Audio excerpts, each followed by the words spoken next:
Hi Year 6 is chapter 42 today. Zero became strong enough to help dig the hole. When he finished, it was over 6 feet deep. He filled the bottom with rocks to help separate the water from the dirt. He was still the best hole digger around. That is the last hole I will ever dig, he declared, throwing down the shovel. Stanley smiled. He wished it were true, but he knew they had no choice but to eventually return to Camp Green Lake. They couldn't live on onions forever. They'd been completely around Big Thumb, and it was like a giant sundial. They followed the shade. They were able to see out in all directions, but there was no place to go. The mountain was surrounded by desert. Zero stared at Big Thumb. It must have a hole in it, he said, filled with water. You think?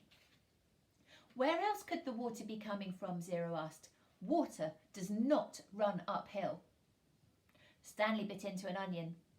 It didn't burn his eyes or nose, and in fact, he no longer particularly noticed the strong taste. He remembered when he'd first carried Zero up the hill, how the air had smelled bitter. It was the smell of thousands of onions growing and rotting and sprouting. Now, he didn't even smell a thing. How many onions do you think we've eaten? He asked. Zero shrugged. I don't even know how long we've been here. I'd say about a week, said Stanley, and we probably each eat about 20 onions a day, so that's 280 onions, said Zero. Stanley smiled. I bet we really stink. 2 nights later, Stanley lay awake, staring up at the star-filled sky. He was too happy to fall asleep. He knew he had no reason to be happy. He'd heard or read somewhere that right before a person freezes to death, he suddenly feels nice and warm. He wondered if perhaps he was experiencing something like that. It occurred to him that he couldn't remember the last time he'd felt happiness. It wasn't just being sent to Camp Green Lake that had made his life miserable. Before that, he'd been quite unhappy at school, where he had no friends, and bullies like Derek Dunn picked on him. No one liked him, and the truth was, he didn't even especially like himself. But he liked himself now. He wondered if he was delirious. He looked over at Zero, sleeping near him. Zero's face was lit in the starlight, and there was a flower petal in front of his nose that moved back and forth as he breathed. The petal was drawn up, almost touching his nose. Zero breathed out, and the petal moved towards his chin. It stayed on Zero's face for an amazingly long time before fluttering off to the side. Stanley considered placing it back in front of Zero's nose, but it wouldn't really be the same.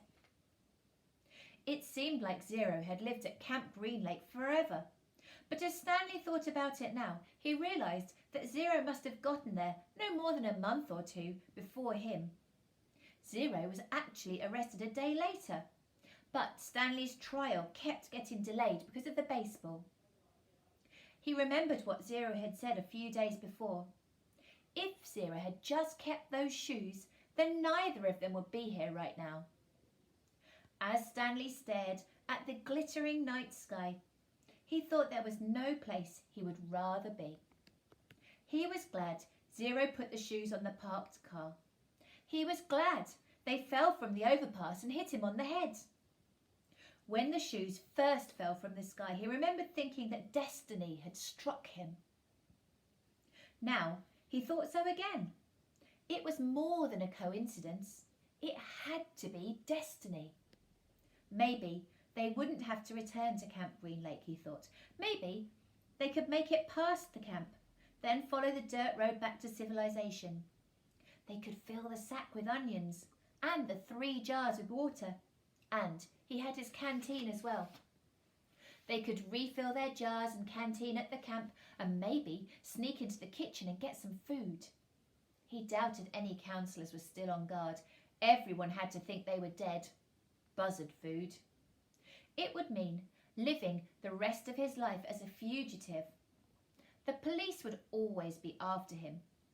At least he could call his parents, though, and tell them he was alive. But he couldn't go visit them, just in case the police were watching the apartment. Although, if everyone thought he was dead, then they wouldn't really bother watching the apartment. He'd have to somehow get a new identity. Now I'm really thinking crazy, he thought. He wondered if a crazy person wonders if he's crazy. But even as he thought this, an even crazier idea popped into his mind. He knew it was too crazy to even consider. Still, if he was going to be a fugitive for the rest of his life, it would help to have some money and perhaps a treasure chest full of money. You're crazy, he told himself. Besides, just because he found a lipstick container with KB on it, that didn't mean there was treasure buried there. It was crazy. It was all part of his crazy feeling of happiness. Or maybe it was destiny.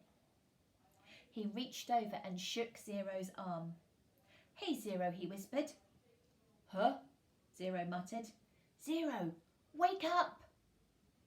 "What?" Zero raised his head. What is it?" "You want to dig one more hole?" Stanley asked him.